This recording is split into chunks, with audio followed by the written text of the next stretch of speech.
என் அன்புக்குரியவர்களே, நம்முடைய ஆண்டவர் இயேசுவின் நாமத்தில் உங்களை அன்போடு கூட வாழ்த்துகின்றேன். குடும்ப வாழ்வில் சமாதானமும் சந்தோஷமும் இருக்க வேண்டும் என்பது எல்லாருடைய விருப்பம்.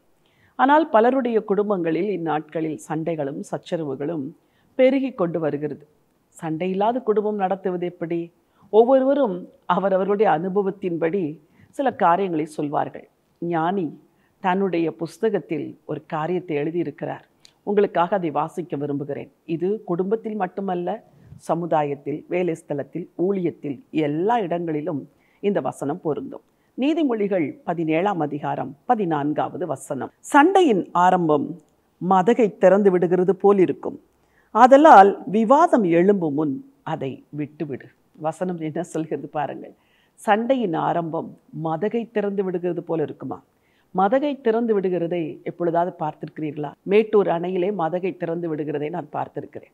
முதலில் கொஞ்சம் கொஞ்சமாய் தண்ணீர் வரும். திடீரென்று அது எப்படித்தான் அவ்வளவு பெரு வெள்ளமாய் இறைச்சலோடு ஓடுகிறதோ தெரியாது.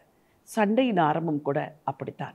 முதலாவது மெதுவான அந்த உரையாடல் திடீரென்று வலுப்பெற்று அது சண்டையிலும் கோபதாபத்திலும், ஏன் கொலையிலும் கூட முடிந்திருக்கிறது. ஆகவே ஆண்டவருடைய வார்த்தை தெளிவாய் சொல்லுகிறது. சண்டையின் ஆரம்பம் மதகை திறந்து விடுகிறது போல் இருக்கும். அதனால் விவாதம் எழும்பும் முன்னே நீ அதை விட்டுவிடு.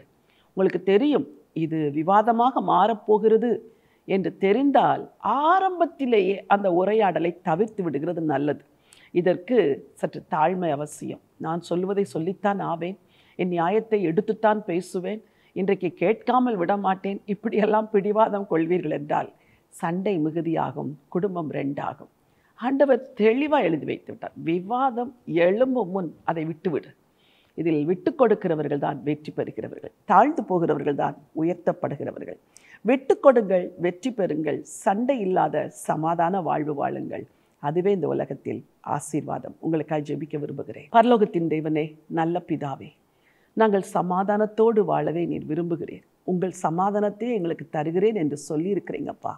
எத்தனையோ குடும்பங்களிலே சின்ன சின்ன விஷயங்களுக்கும் சண்டை, காரணமில்லாத விஷயங்களுக்கு சண்டை, விவாதமே சில குடும்பங்களின் சுவாசமாய் மாறி போய்விட்டதப்பா. அப்படிப்பட்ட விவாதங்களை ஆரம்பத்திலேயே விட்டு கொடுத்து விட தாழ்மையான இருதயத்தை உங்கள் பிள்ளைங்களுக்கு தாங்க ஆண்டவரே. விட்டு கொடுக்கிற இருதயத்தை கொடுங்க ஆண்டவரே. ஆண்டவரே ஸ்தோத்திரம். யாருடைய குடும்பங்கள் எல்லாம் சண்டையின் ஆவி கிரிய செய்கிறதோ எல்லா சண்டையின் ஆவிகளும் இயேசுவின் நாமத்தில் குடும்பத்தை விட்டு விலகுவதாக. வாக்குவாதங்களின் ஆவிகள், பிரிவினையின் ஆவிகள், கசப்பின் ஆவிகள் எல்லாம் உங்கள் பிள்ளைகளுடைய குடும்பத்தை விட்டு வெளியேறட்டும் ஆண்டவரே. சமாதான கர்த்தர் இவர்கள் குடும்பத்தை ஆளுகை செய்து நடத்த வேண்டும் என்று சொல்லி ஜெபிக்கிறேன். உம்முடைய வலதுகரம் கூட இருந்து வழி நடத்துவதாக.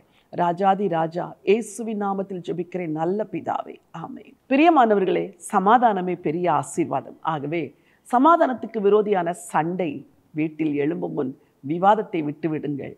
வாழ்க்கையிலே வெற்றி கொள்வீர்கள். இந்த நாள் ஒரு ஜெயத்தின் நாள். God bless you.